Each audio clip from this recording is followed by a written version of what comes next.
Hey guys, it's Jarrod and Katie Hess from Tate&Bugs. If you are new to our channel, we have been renovating our 1938 farmhouse for the last... almost year. Basically. And we have been documenting all of it and posting videos once a week here on YouTube.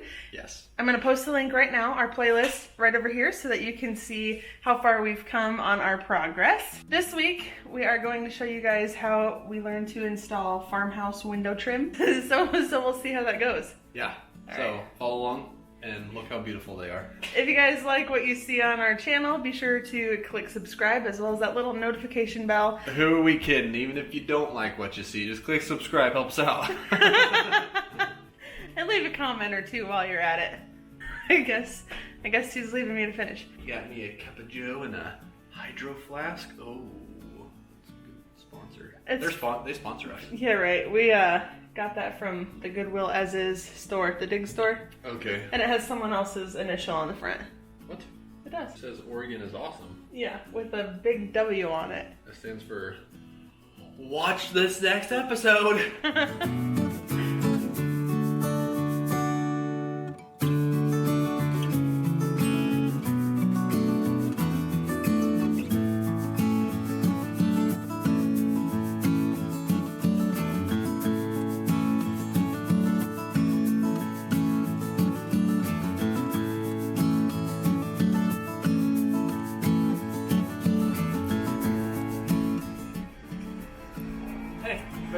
Bet you couldn't guess where we're at right now. It's the weekend and we are back at Lowe's.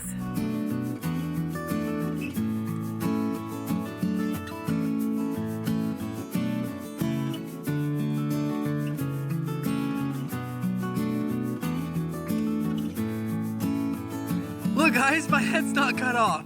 You know why? It's a miracle.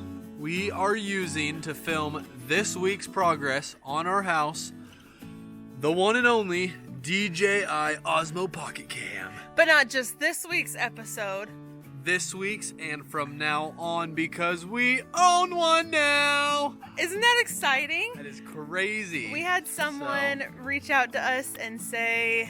we would like to buy you one of these cameras. It was so sweet, and It's so crazy. someone You know who gave you it to are. us. Thank you so much. This is going to make the world of a difference with all of our videos. We say it every week.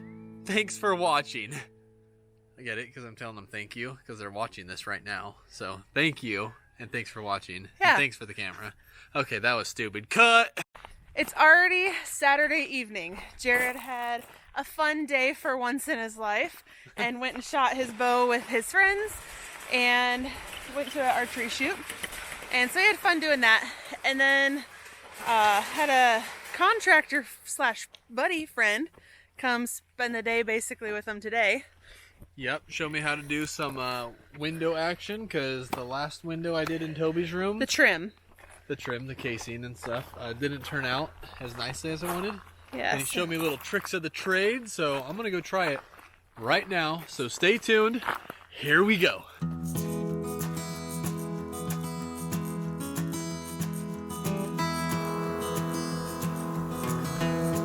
He's kind of crazy. So what do you think? For the first window, I'm impressed. So, totally preference. If you want, you can make it nice and flush. The casing. But I guess a lot of contractors, let me show you in the kitchen. Totally preference, up to you. But you can leave a little bit hanging out on all sides. And it kind of gives it a nice 3D dimensional look, I don't know. But we're just going to do a flush, it's easier. And I think it turned out pretty good. What do you think, babe? I love it. It's exactly what I wanted. She's getting better. No, I love it. Okay. Work's getting done, folks! Sorry, that was right in your ear. Yeah. Here, I'll fix it. Let me kiss it. You gotta move it. She tried to slap me in the face. Child abuse! Self-defense. Child abuse! You're right, child abuse. Call me.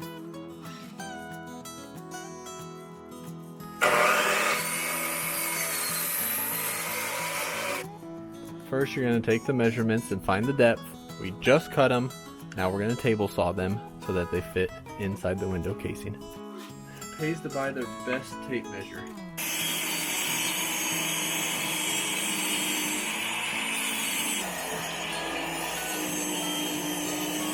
Alright, after you have them all cut to the depth you need, it's time to build your windowsill. Here we go. Alright, now it's time to build the frame. I'm going to use a countersink bit so the screws sink into the wood perfectly, and pre-drill so I don't split the wood. Make sure you use just a little bit of wood glue, screw it together so that it doesn't pop loose. You'll be golden. Voila! Breakfast! So for the header part of the trim, we are ripping a 3.5 inch board in half to add the little detail on the top and bottom.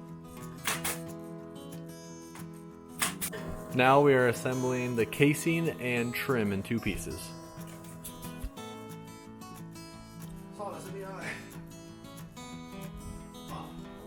Window number 2.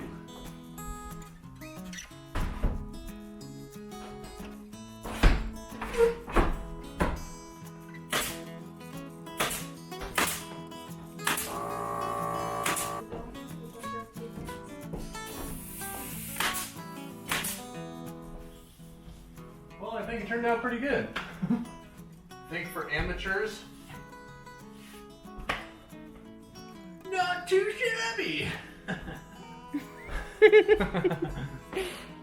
Alright, so I quickly wanted to show you guys how to use this great stuff. So we found out yesterday that you need to make sure that you use the window and door formula for windows and doors, and the expanding kind for the other cracks and things. Because Jarrod's contractor friend was telling him the other day that people use the expanding kind around their windows and their windows crack all the time.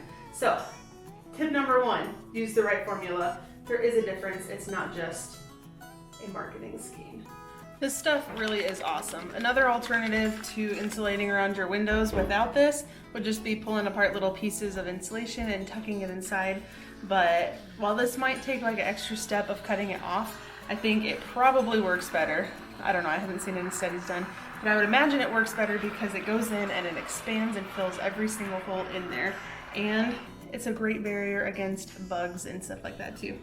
The can calls for an 8-hour cure time before you start messing with it and cutting the excess off, but I'll show you how to do that too because it will expand even more than it currently is right now. Fun fact for you, I once made a life-size deer head macrame sculpture out of this great stuff foam. I did. I made a casting of a real one, and then I filled it with this great stuff foam, took the casting off, and molded it and shaped it and shaded it how I wanted. Then I covered it with pom-poms and sold it. I'll insert a picture here just for fun. Alright, it has not been 8 hours quite yet, but I felt it and I stabbed it with a knife, and it seems to be just fine. So one thing I will tell you though, this says that it's reusable, not the product itself, but the straw's reusable. You can spray a little bit and then keep moving on, but I do not advise that. Every time that I've tried to do that, the can goes bad and for some reason it won't let any more out. So once you get it going, just go all around the house and find a whole bunch of places to spray it, and you want to just empty the can. Otherwise, it might not be good next time you use it. So the thing that I found to be the best with cutting this stuff is a cheap little knife. This was a knife that I got from my mom when we first got married. And it's just a cheap, like one of those cheap ever sharp knives that you basically don't ever sharpen because it's serrated. I heard also bread knives work really, really good. So this is what we use to cut it. Let me show you. So you want to make sure when you do cut it to cut this way as well as this way. And you just like that. It's not hard to do it. And then just run over one more time and just make sure it's real good.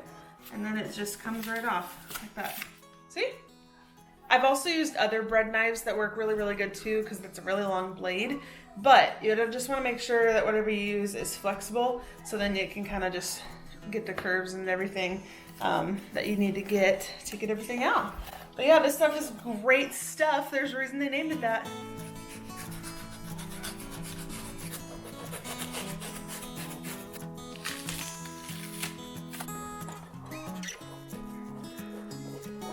All right, hopefully this week was helpful to you guys and you learned something like we did. We learned how to do it and we did it. Yeah. Join us next week and hopefully we will have all sorts of progress because it's supposed to be like peak next week for UPS, so it's going to be fun. But hoping for some more trim work next week, but we'll see what happens. yeah, for now, trim guys, for days. Yeah. Thanks for watching, guys.